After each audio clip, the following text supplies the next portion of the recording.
Hello, hello, hello to all the people that support Man United. If you don't, then, well, you're just blessed by greatness. Hello, everybody. Welcome back to the weekly armchair. It's Devil's Advocate and it's hosting for Man United versus Reading in the FA Cup. Can't remember the last time we played Reading, but I know we did win. It was quite a while ago, but then again, it was a long time since Reading were relevant. No offence to a Reading fan, but have to be honest with you. Of course, I'm hosting tonight. And I'm joined by Stu. How are you? Yeah, I'm good. Thank you. Looking forward to the weekend. Just see what transpires, really. But I think we got bigger fish to fry. But we'll obviously get into that as a week. Absolutely. We may as well just jump in. The first leg of the semi-final. I'm going to say this now because we obviously were talking about behind the stage for a few minutes. And I said it openly. I tweeted at how we were just completely shit for the first half, and the second half, the second half wasn't any better. Like, I genuinely thought for the whole 90 minutes, we didn't even look like the best team on the pitch, but not even the second best team, and still walk away with a 3-0 win and, most importantly, a clean sheet in a semi-final. Ten Hag is really changing the rules a little bit. He's not supposed to be winning at the first attempt, but we've certainly changed things up a bit. So, what's your overall thoughts on the game? What stood out for you? And expectation for the Reading game?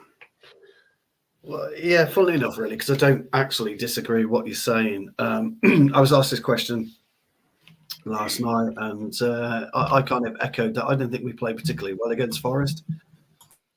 And as much as we were kind of under pressure, I didn't necessarily feel that we needed to play particularly well against Forest either.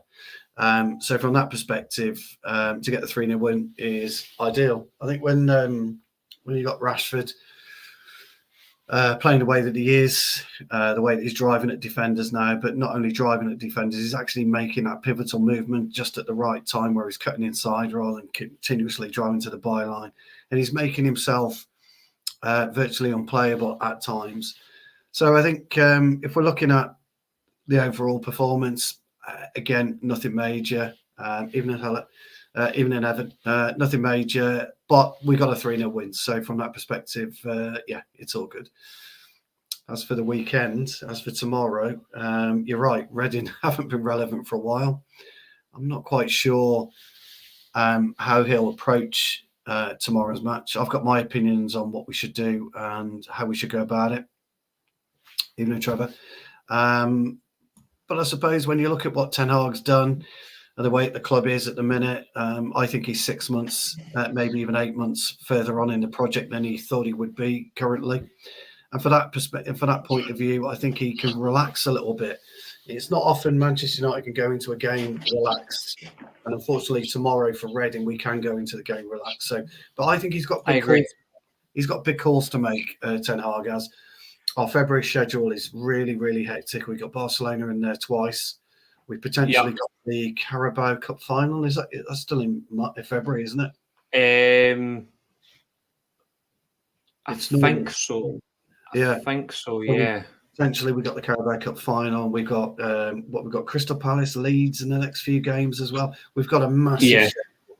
So we also, depending on what happens on Saturday, we could end up playing an FA Cup replay because it's the last round where the replays are in play, and that could affect. That could affect the Leeds game. He's got to avoid that. You know, whatever he does, whatever he thinks privately, we've got to avoid that. He always comes at me.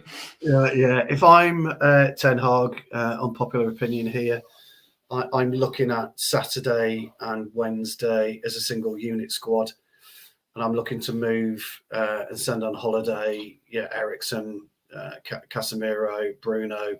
I'm looking to get those away. Martinez, Varane, get yourself on holiday. I don't want to see them for at least a week, which is an unpopular opinion because people that I've been speaking to over the last couple of days, they want him to go strong on Saturday. They want us to get through Reading. Our squad at the minute is as such as you've got to really you've got to decide where you want to be at any given time, and you've got to really plan for the future. Football's massively difficult to plan for the future, but if you continue to play a same group of players in today's game, you are going to get potential issues. So for me, unpopular opinion, I would work with a single squad for Saturday and Wednesday, and then bring the players back, your Casemiros, your Ericsons, your Brunos, etc., Rashford, etc. Or was it Palace? I can't remember who we got next, actually. We do have Palace at home. Yeah, our schedule's that up and down. I've lost track on who we've got. Our schedule is shit. It's terrible, isn't it? Yeah, it is ridiculous. Like to say it loosely, and where we're at really is going to be telling. I don't know really what to expect, but I am looking forward to the games. I can see why about your squad selection as well. I think your selection is spot on in a way, because you can tell by certain players where they really need to be fully fit or have that rest where they're at the most effective. Mm. And I think obviously in the weekly armchair group chat fun enough during the game, Greg said something that was actually really interesting. Shout out to Greg. And I think he's spot on. I want to get your opinion on this and the live chat. Greg's exact words were, and I quote, Eriksen without the ball is just chasing shadows. He's catching strays. He actually does nothing when he doesn't have the ball. And not in a discrediting way, but you can see the difference with Eriksen with the ball and Eriksen without. It's like watching McTominay play. He morphs from absolutely amazing to genuine shit. Like you can see something there. And I think Greg was actually in a way spot on. He didn't compare McTominay. I am. But when you look at it, with and without the ball, you can see Eriksen at his best with the ball, and without it, he looks so slow. He looks uninteresting. Greg makes a great point there. The thing about the way that you put a squad of players together and the way you put a first 11 together is the ability to pick the right players for the right moments in games. And Eriksen's a moment player. So when he does get the ball, that's where he comes alive. When he doesn't want the ball, he doesn't. Eric Cantona, would strut onto the field like a peacock. Might not touch the ball for 82 minutes, but when he does have that ball for those 9 minutes or those 8 minutes or whatever, that's where you see the real value of a footballer. And having someone like Eriksen on the pitch, having somebody like Bruno on the pitch, infuriating as they are on occasions, you do see their values when they have the ball at their feet. Absolutely. Where we've got problems at the minute, or where Ten Hag may have issues moving forward, is players with lack of game time. So Trevor talks about Maguire. That's a good shout. Yeah, he talks about Maguire. I think he's absolutely right. This is why we're bringing Maguire and Lindelof into play. If you are not playing and you haven't had much game time, it's very difficult for you to come in and affect a game of football 3 or 4 weeks down the line, where we may have suspensions, we may have injuries, we may have this and we may have that. What Ten Hag, Van der Gaag, and I think it's Van der Gaag or McLaren have got to do, they've got to assess now what they do moving forward. For me, I love the FA Cup. I was brought up on the FA Cup. My first real, I don't know, when I first really became aware of Manchester United was in 77, and then the World Cup in 78. This is where football, I mean, I used to kick a ball around when I was 5, but football really embedded itself into me in 77 when I first went to watch Man United play. A great year for United in that sense, because it stopped the unbearable. We were. So the FA Cup's massive to me, but looking at where we are right now, looking at where we are in the season, we're halfway through the Premier League season. We're in the 4th round of the FA Cup. It is the 4th round, isn't it?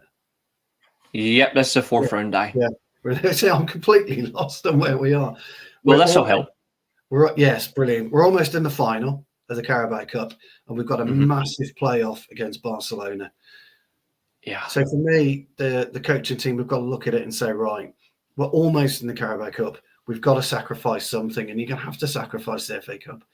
So I'm sending half the squad away on holiday, a week off, get yourself off to the sun, come back on the Wednesday, and we go again for Palace. And it's the best way. This is where you manage the squad. And I know agree. Ten Hag has got if you look at his history, he doesn't change. He very rarely makes wholesale changes in the squad. But I think this time you've really got to look at it and consider what you do moving forward. And you need to get these fringe players playing. So I would have somebody like Brandon Williams start at left back. I'd put Tuanzebe in at right back. I'd have Butland start. I'd have McFred start. I'd have Palestri start. I'd play Vehicles. And I'd look at bringing Sancho in. I know he's back training now. Give him a run out against Reading. I agree. And run that first 11 or something similar on Wednesday night against Forest. Forest aren't going to come to try and win that game. They're going to come and they're going to play the game. So that's what I would do. It's a bit controversial, I know. A lot of people won't agree with me, but that's what I would do. You've got to utilise your squad. I agree. And I think the one thing that is telling is you mentioned he doesn't change a lot in rotation. When he does rotate, it's only 3 or 4 changes. Yeah. It's minimum. And it's not a bad idea.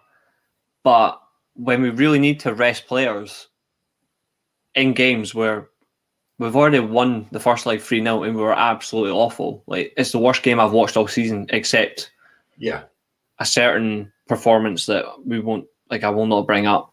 But there, like, it is probably the worst or joint worst performance this season. When you look at that and we don't make a lot of changes, I would make a few. Shane's right, he's saying 3 or 4. I would say make 4. Maybe 5, but we don't not overly do it. But if we can just keep it ticking, where the likes of Casemiro, Rashford, Fernandes, they need a rest, definitely. But 100%. We are seeing now, most effectively, how lost we are without Rashford. A couple of years ago, it was we were shit without Bruno Fernandes. We couldn't do anything. Now it's we can't do anything without Rashford coming through off the left wing. So it's quite telling, really, like where we're at. Here is the issue with that. You can't rely on specifics. It has to be the team. You've got to rely on a team. And look, I agree with Shane. I respect his opinion. Knows football well. But this is a time where you've got to look at not just Saturday and Wednesday, but beyond. You have to look beyond. You've got to be looking at 6 to 8 games ahead. So for me, and I understand keeping the guts of the team, but you've got to sometimes take people out of the equation. We should be strong enough to beat Reading without having, the guts of our team in there. We've all been in plenty of dressing rooms. I've been in loads of dressing rooms where the gaffers come up to me and say, we're going to play X, Y, and Z. Oh, and I've fucking gone nuts. I want to play, et cetera, et cetera, et cetera. We've got 8 games in the next 12 days. You don't need to play this game. I don't need you here and I don't need you there. So I'm going to, I'm resting you here or I'm dropping you, whatever he wants to say, And I'll 100%. And I'll kick the fucking dressing room door and I'll fucking storm off, you fucking AG, you bastard, blah, blah, blah, blah, blah. But then you realise it's a team game. It's not all about you. It isn't all about you. But footballers are selfish. They're single-minded. They want to play every single game, but your body can't do it. You physically can't do it. I'm 52 now, 53 next month. I get injuries now, and it takes me months to get over them. Then I'm not 22 anymore, but I still want to play as much as I can. I still want to run around for 95 minutes as much as I can, and I still get really pissed off if the gaffer wins. That's how footballers are. But it's all about the squad. We are fighting on 4 fronts. We're the only... Okay, some people might say we're not in a title race anymore, et cetera, et cetera, et cetera. It doesn't really matter. We're fighting on 4 fronts. But to fight on 4 fronts, you've got to rely on everybody, not just a few. You've got to rely on everybody. So I really respect Shane. I understand what he's saying. But sometimes you've got to just take yourself out of the equation and think, right, let's look at it properly. Let's utilise these players, which we may need 6 weeks down the line. We may need Brandon Williams because what happens if Wan-Bissaka, Malacia and Dalot get injured? Dallow's not even back yet. So what if we lose Wan-Bissaka and Malacia, we've got Brandon Williams who's hardly played. Get him played. Get him in against Reading. Get him in against Forest. Get legs under them. Get them played.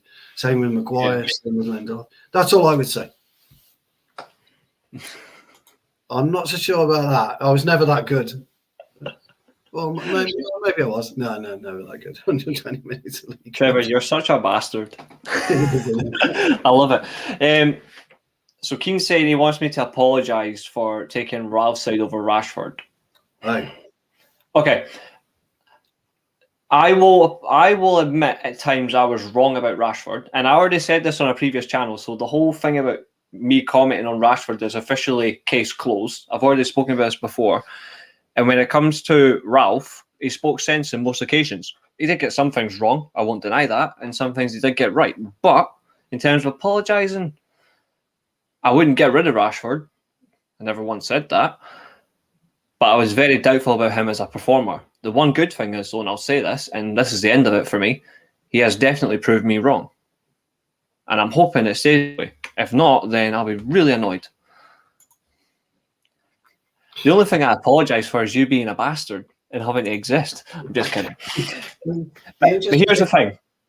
Yeah, go on. I was about to say the interesting thing quickly about Ralph and Rashford is, and I've got a record of saying this, I don't think Ralph was brought in to really necessarily focus on the team. He was brought in to focus on the back, on the back end of the club, the restructuring of the club. Yeah. I don't think he was necessarily brought in to focus on the team. Which is a funny thing to say because his strength has never been. Well, that's new. He's been butchered. Wasn't me. Awkward. I swear I had nothing to do with that, so I don't know what the fuck just happened. Stu will be back. But get your comments in, guys. Let's see what you've got. Hella saying, I think White's done really well. He's only in the squad a couple of weeks. He's been all right.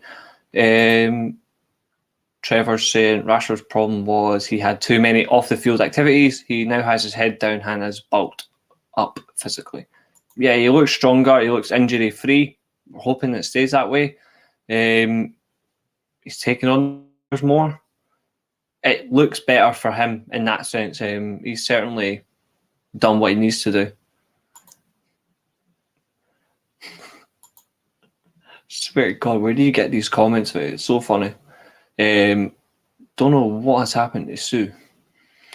Wout will score in his home debut tomorrow. I hope so. He's back. Wait for it.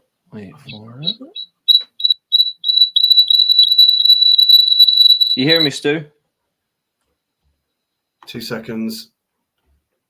I was in twice somehow. Can you hear me now? Reece, can you hear me? Oh, God, what's happened? Hello? Hello. Can you hear me? Yeah, I can hear you. You're right. I'd come in twice somehow. I don't know what I'd done. I don't know what the fuck happened. I blame Arsenal, their existence. That seems to be the problem. So what I was saying, I do agree on that though. Yeah, I that's what I think. Is that Stu's evil twin? It is, yeah. No, I think Ralph was brought in to concentrate on the career. You've lost now. It's over. Oh dear! What a nightmare! Eh? What a nightmare! But anyway, I'm back. It happens. I mean, this is a weekly armchair. It's not any other shite. You get quality entertainment. Absolutely. Absolutely. So anyway, what was the question? Because I've completely forgot. Let me see. So the question was, in general, that I was actually coming to is, it's funnily enough, it involves Rashford, but it's not Rashford's good performance. It's actually how long physically do you think? And this is not a dig at him, by the way, before anyone misinterprets what I'm saying. In terms of generally relying on a player. We cannot keep relying on the same player for every single game of the season because eventually they're going to have bad spells.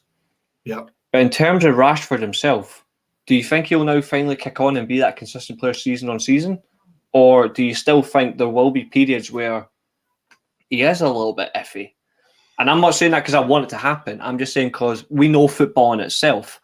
Right now, Rashford is in fantastic form. 18 goals in all competitions is absolutely fantastic. We need that. But it's a sense that I'm not saying he's directly similar to Ronaldo, but when you look at last season, Ronaldo had these numbers. No one else came close. We really need more output. Yeah. So the interesting thing about Rashford is that he obviously had a period of uncertainty in his life. Nobody really knows what was going on. I think what I you're agree. seeing, I think what you're seeing is what Rashford could be. Not that he's not quite there yet. All this Mbappe nonsense, it just doesn't sit with me. Well, I'd like to see Rashford doing what he is doing. He's attacking the fullback. Yeah, he's attacking the fullback brilliantly well, but what he's doing, he's kidding the fullback at the same time. And this is where, when you go back 2 years ago, the 1920 season when he scored, 24, 25 goals, he'd run at the fullback and then he'd invert himself quickly. So as the fullback's still going, Rashford's almost slowing down to cut in behind him, and he's making his own space. I agree. Forest, he's done that against Arsenal for his goals, and it's a nightmare if you're a fullback to do that. So you've got to almost, when you're having somebody like Rashford coming out, you've almost got to run backwards. It's because it's impossible to show him down the line unless you can stop him play up the pitch so that he's got nowhere to go, i.e. he can't cut inside if he's got to go long. I agree. The only really way you can stop him. And that's brilliant for us, and we need that type of Rashford. What I haven't noticed and what he needs to do, and I'm going to get slaughtered for this, but it's unfortunately football, he's got to show another end product. So when you've got somebody like Rashford who's running at you scoring 10 goals in 10 games, he's got this streak in him that thinks, right, I'm going to score over a game. You become almost tunnel visioned and you become selfish as a footballer. I matter first, the team doesn't. And there are times on Wednesday when Weghorst was in a better position in the first half. He could have laid the ball off to Weghorst. He didn't. Rashford decided to go alone. And he's done this a few times. You've got to eradicate that. To be a really great player, to be really somebody that people will look and say, we must have you in your side, is finishing. It's all about awareness on the pitch. It's all about utilising the ball at the right time. Yeah. He's not quite there yet. So in answer to your question, yes, there are 2 or 3 steps he can do to improve his overall game. And I'm not even nitpicking there. These are truths. So No, absolutely. And that's what I was generally asking in general. Question, Reece, and this is a genuine question. When was the last time you saw Rashford cross the ball? In general? Question. It just crossed the football. This is God honest truth. The last time I saw Rashford cross the ball was maybe 3-4 years ago. Exactly. And he plays wide left. Yeah. Pellistri comes on in the second half against Forest. How many crosses did he put in? Don't know, about 3 or 4. Exactly. This is the difference between a player that's hugely confident, is hugely confident and wants to score goals all the time, to a player who understands his team role. That's your difference.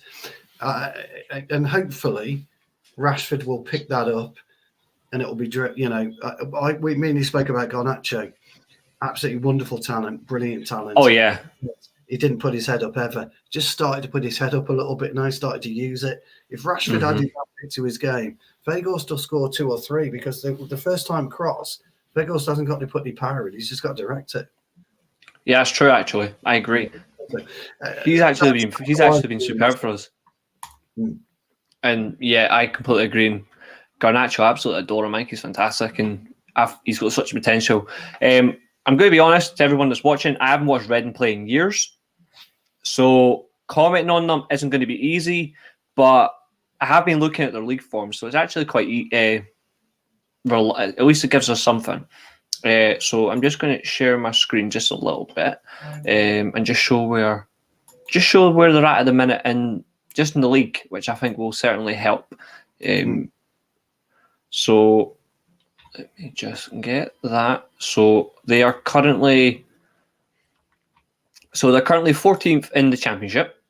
Yeah, they have got a record of 11 wins, 4 draws, and they've lost 13 games. 31 goals scored, 42 conceded, and their goal difference is on -11. They've got 37 points in their last 5 games. A win, 2 draws, and 2 defeats. So they're not ideally, when you compare the likes of Burnley and Sheffield United, Middlesbrough, for example, so on and so forth, who are above them.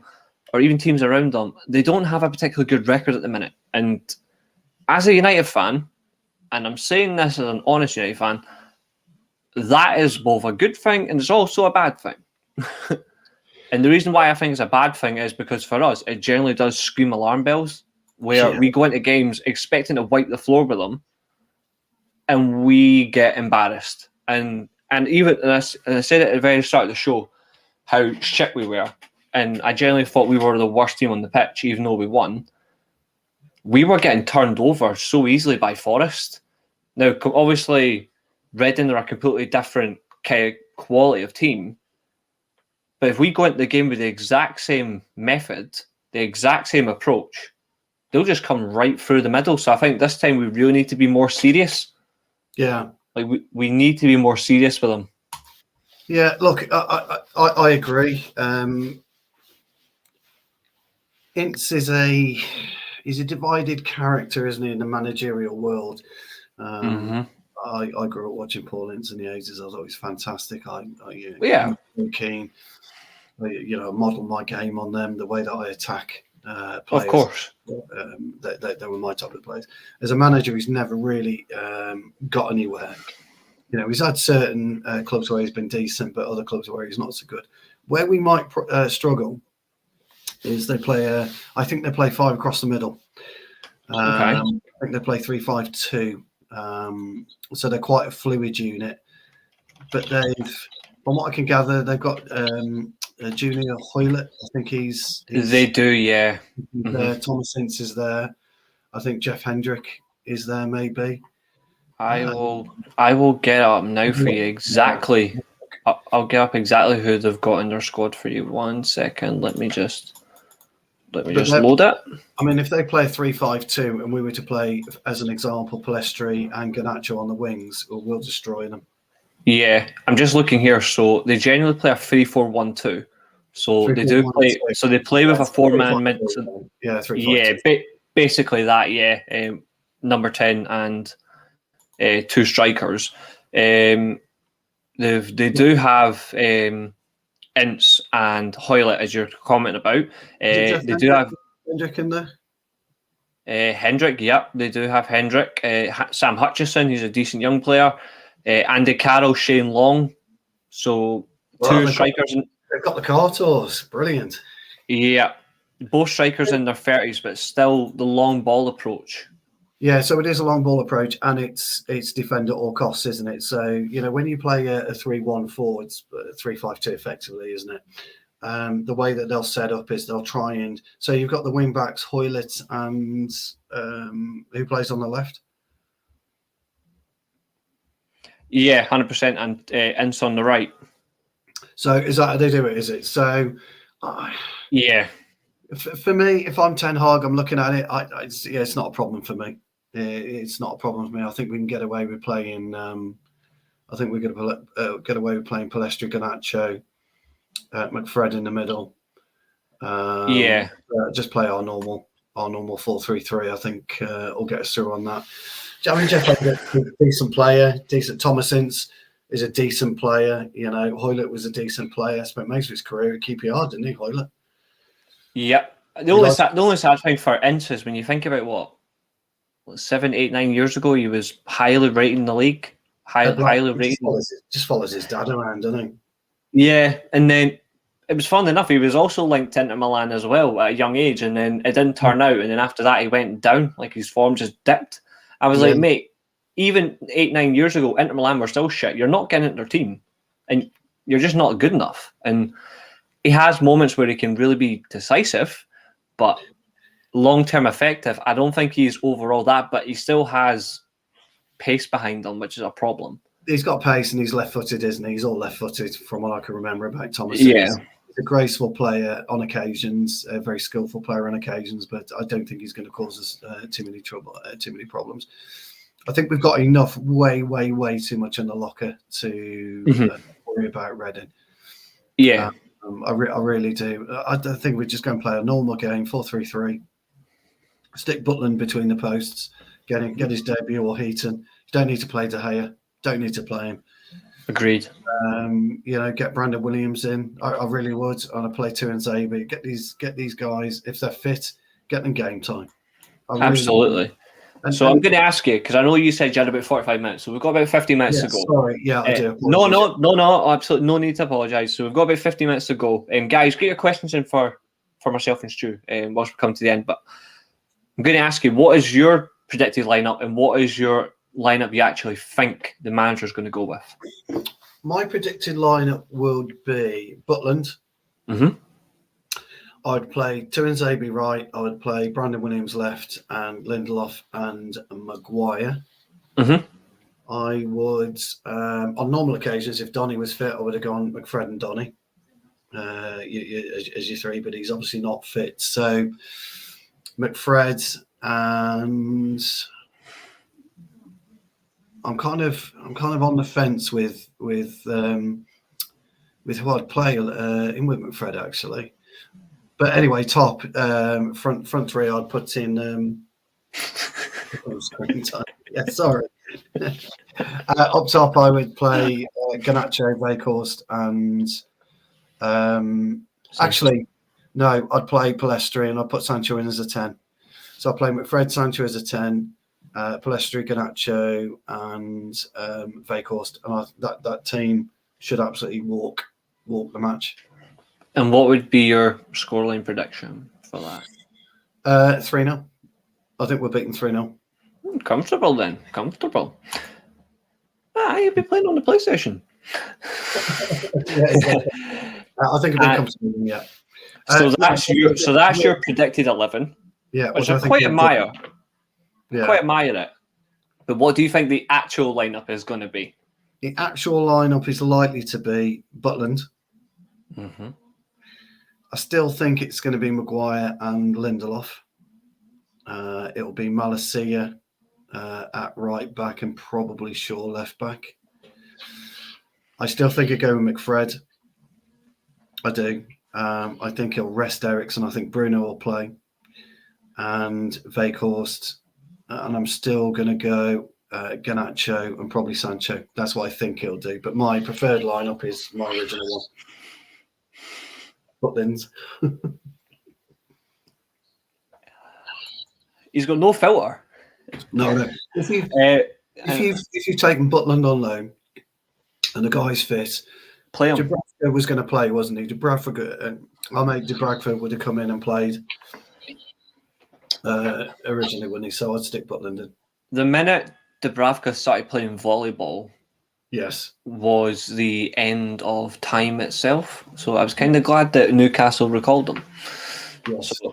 And even funnier that when they were shite in the League Cup as well, sorry, not the League Cup, the FA Cup, when they got eliminated, it was Dubravka and goal.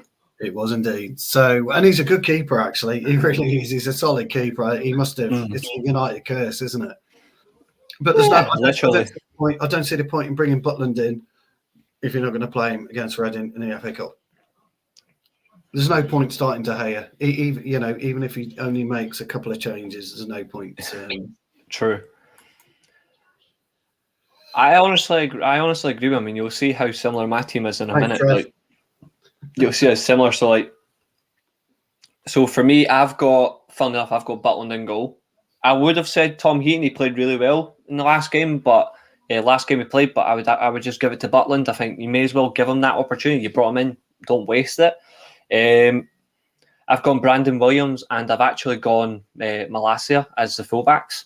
Okay, yeah. Natural both sides. I don't want Brandon Williams anywhere near left back. Like, respectfully, like, there's only one inverted fullback I've ever seen. Like, for United, that's actually good enough, and obviously that's Dennis Irwin. I don't want to see anyone try to copy that personally because it just won't work.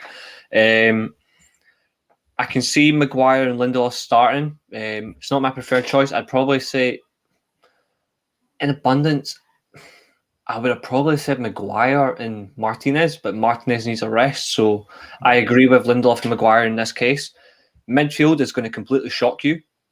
My midfield is Kobe Mainu and it's Fred playing behind Christian Eriksen.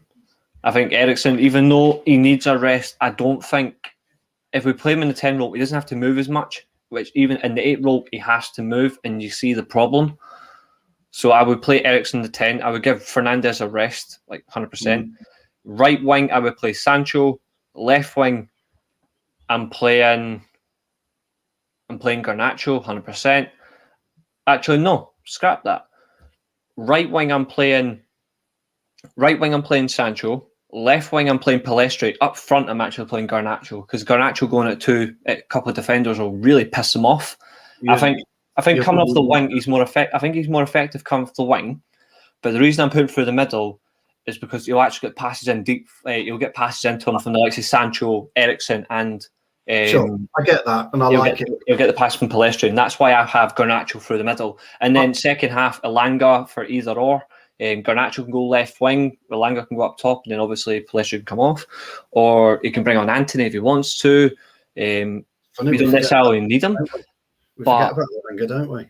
Yeah, in the circumstance, that would be my front four. I would certainly go that. I like it. Garnacho's a strange shout for me, only because I like a number 9, and I don't think. No, of course, yeah. No, in the back. The only reason I've gone with Weghorst is I pop one in the back, and then what a goal, by the way, Weghorst goal. Oh, very good goal. Movement. Absolutely phenomenal. He was the quickest off the mark. Great finish. Get another goal, and then get another goal on Wednesday. He needs to play. Weghorst does. Get another goal. So, yeah. That's the only reason I'll go with Weghorst. So, now, interesting Garnacho through the middle. Yeah, I quite like to see that. I think he played really well there previously. Like, he played there a couple of games ago. He came on. He played through the middle when he replaced Antony, and it just seemed to click for him. Like, he was just comfortable through the middle. Has Erik Ten Hag confirmed Sancho's availability? I actually saw something about that. I know he's back training, is he, with the first team squad? So that's as much as I know. Helen. Yeah. Let me just double check the now for you, because I did see something about it, and I'll tell you. Where is it? Yeah, this is it. It's a good game to bring him back in if he does. Yeah, I think his style of play really suits him, like that technical ability, just agile around defenders. Erik Ten Hag says Jadon Sancho could make his first appearance in 14 weeks when Man United host Reading in the FA Cup. So there is a chance, but he says it's patience, really, because he's only been back in training 11 days. So it's very, very minimal. But I would put him right out there. Like, I wouldn't waste time. I'd be like, to hell with you. No, I'd put him on the field. No, I'm with you on that one. You're playing for Man United. That's your job. Get out there.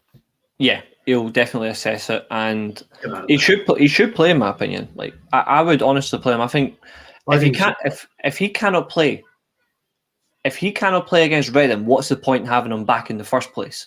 You may as well keep him in Holland if you're not going to play him. Yeah, I agree. 100%.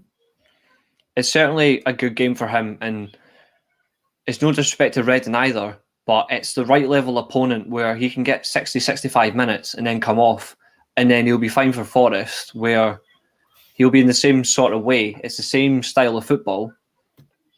There's no real change, except the quality is a little bit different.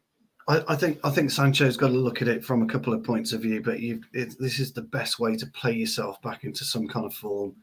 Being able to get the ball, being able to run at a defender, being able to utilise your pace, utilise your skill, utilise your brain. You have to bear in mind that whether people like it or not, and it's very egotistical, this, you've got a superior footballing brain playing for Manchester United than you do for Reading. Okay, that's a horrible thing to say, I know, but it's true, because otherwise you wouldn't be playing for Manchester United. You would be playing for Reading, and it's and that's how you look at it. So whenever you take that pitch and you've beaten a team or you've lost a team, lost to a team, you mentally.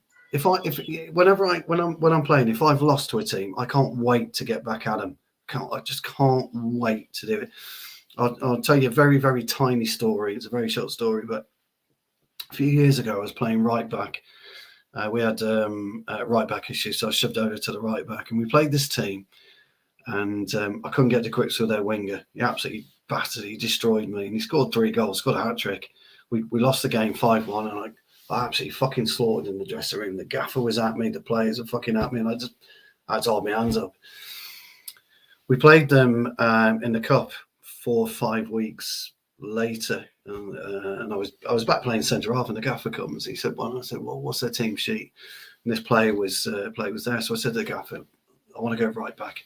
No. I said, "I want to go to right back." Why? And I explained to him. I said, "The guy fucking destroyed me. I've got to sort it out." And I stopped playing football. And, every time the ball came, I hit him. Every time it came, I just hit him as hard as I possibly could. Blah blah blah blah blah. And he's giving me this shit, and he's having a go at me. And we won the game 3-0. And we're walking off, and he comes over to me. He says, "You're wank. You can't play football," and all this kind of stuff. I said, "Listen, mate.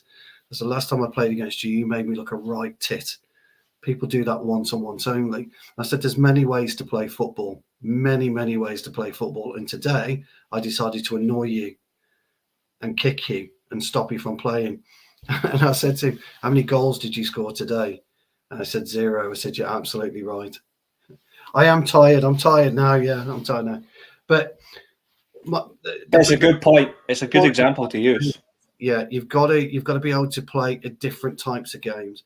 So for Sancho, when the ball comes into him, he's really got to just kind of sort himself out, make sure his first touch is ideal. And Reece, knock it off 2 yards, mate.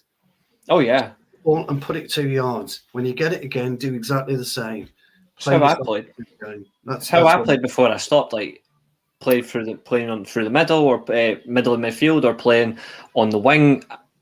I always I didn't mind I snapped myself. I mean, it nearly cost me like I would have been in a wheelchair. Like the way I was playing football, nearly broke my back several times. But I just loved to be wild and chaotic. But when you generally play for the team, in the sense like the first thing I would always look for is less touches, quick play through the middle, or quick play wide, because I love to cross the ball or a dead ball. It's really effective, but it's always been an effective method because you actually can test the defenders, test the fullbacks.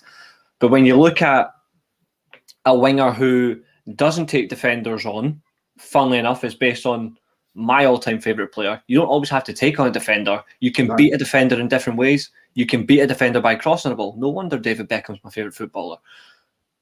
I was always like into feet, get the ball back, and then literally over the top, into striker, goal. Some of our team doesn't have that instinct. Some of them don't. We don't. Yeah, we don't. I always say sometimes you have to go back to basics. If you're in a bad time in a match, you just got to slow down. You got to take a deep breath, and if the ball comes to you, just get rid of it immediately. Get rid of it, and the players will know in and around you what's happening. They'll know if they can tell by your body language.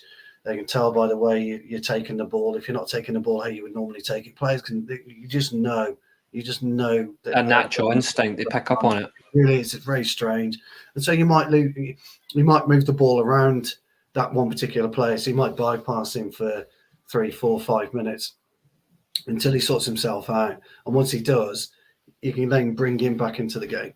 So football is about so many variables, and it's identifying those variables. I agree. But Hella's right. Sancho didn't lose his skills overnight. Psychologically, there was an issue with him. So he's now got to put that aside, press the reset button, and start again. And it's how he does it. And everybody does it completely differently. But the go-to basics in football is play it very, very simple for 5, 10, 15 minutes, however long you need as an individual to get that confidence. And if he can do that and he can start playing to the way that we know he can play, then you're going to have a dangerous footballer on your hands. Especially because the only thing he's lacking as a winger is rhythm. That's all he needs, as whether it be on the right wing, the left wing, even if he's playing as a number 10 rotation, for example, all he needs is rhythm. Yeah, it really is. You're putting your boots on in the dressing room, you're talking to your mate by the side of you, or you've got your headphones in. I mean, it just depends how you prepare. Yeah. You're chewing on oranges or whatever. It doesn't matter what you do to prepare for your game. Absolutely. You just get yourself sorted. Players walk out, and as soon as you cross that right line, that's it. That's it. Good night. No, I completely agree with you, and that really is the whole difference between our team and in our team. Like the form in question will benefit him if he can just get himself into form and get confident. I'm going to let you close on that because that is absolutely funny. Trev, I am in a very old playroom in a part of the house which I need to decorate. It's my new office. I moved into here 6 months ago, and I just couldn't be. I just haven't decorated it. That's it. It's going to be turned to black. Let's be real. It's going black. It's going something, but it isn't. Yeah, but it's like an aqua colour. It's an old playroom for the kids. Yeah. So that's all that is. So. Suited, booted, out with the old, in with the new. Or yes, but talking of which, it's I've got to make a.